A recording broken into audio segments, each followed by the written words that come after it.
All right, the Seattle Seahawks have stolen an absolute monster in the 5th round. If you're new to the channel, we're Detroit Lions fans, but this channel is fully dedicated to teams that just kind of just don't get the love like they should. And Seattle's one of those teams, and we've been on them for a while, and we really like Seattle, honestly. Probably shouldn't as much as we do, but they're dominating the draft, first and foremost.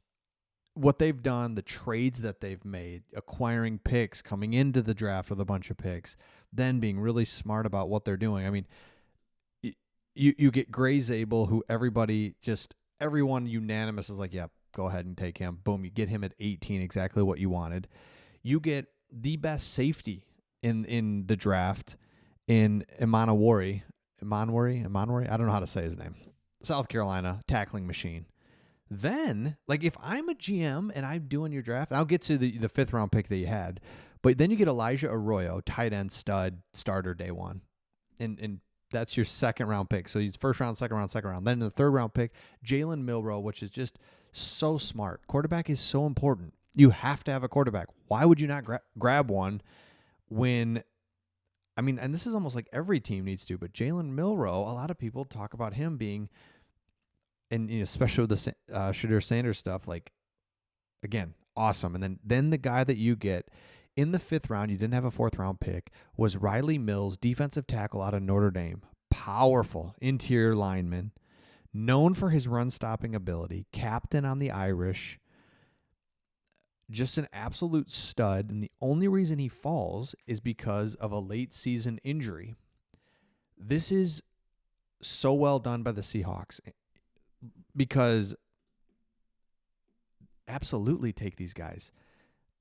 ACLs guys come back from, and you're able to steal a guy in the 5th round that would have been a 2nd round pick had he stayed healthy, but there he is, just kind of sitting there, and you're all right, well, might as well take him. Pro ready, 6'5", 291 pounds. He had production with the Irish, could immediately be an impact player for them. He had a torn ACL at the beginning of 2024's college football players, and the biggest concern, 100%. But the sustained production, 16 and a half sacks over 62 games in college, 35 starts.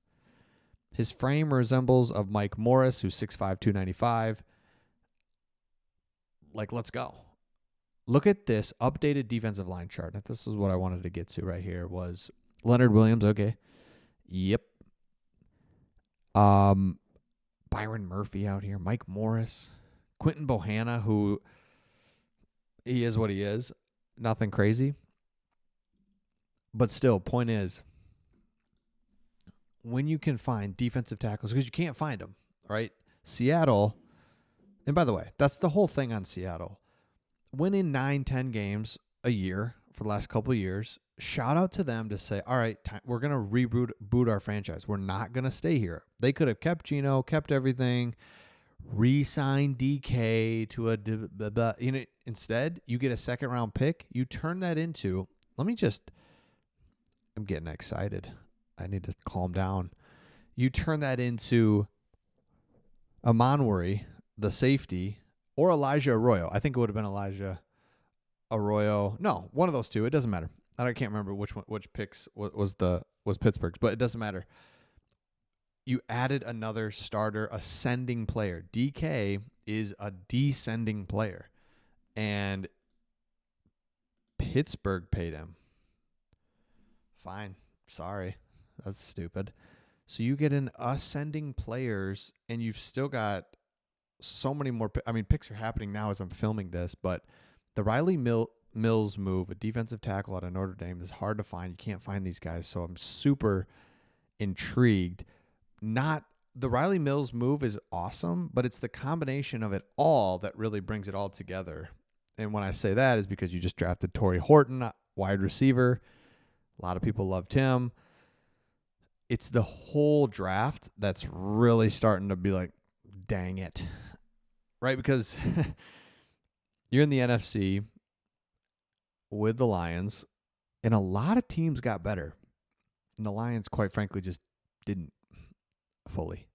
So it's unfortunate. But other teams, Seattle being one of those, and we knew that because Seattle had picks, and then traded away your backup quarterback for more picks and a couple more moves for more picks. It's just like, gee whiz.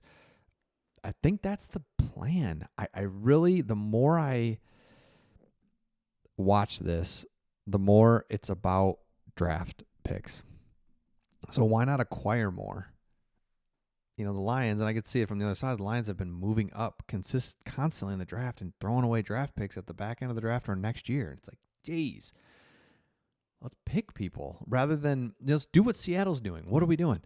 And so you got to be excited if you're a Seattle Seahawks fan for sure. So let me know your thoughts in the comments. Rylie Mills, let's pull up one other thing on him here that I thought was interesting. Okay, yeah.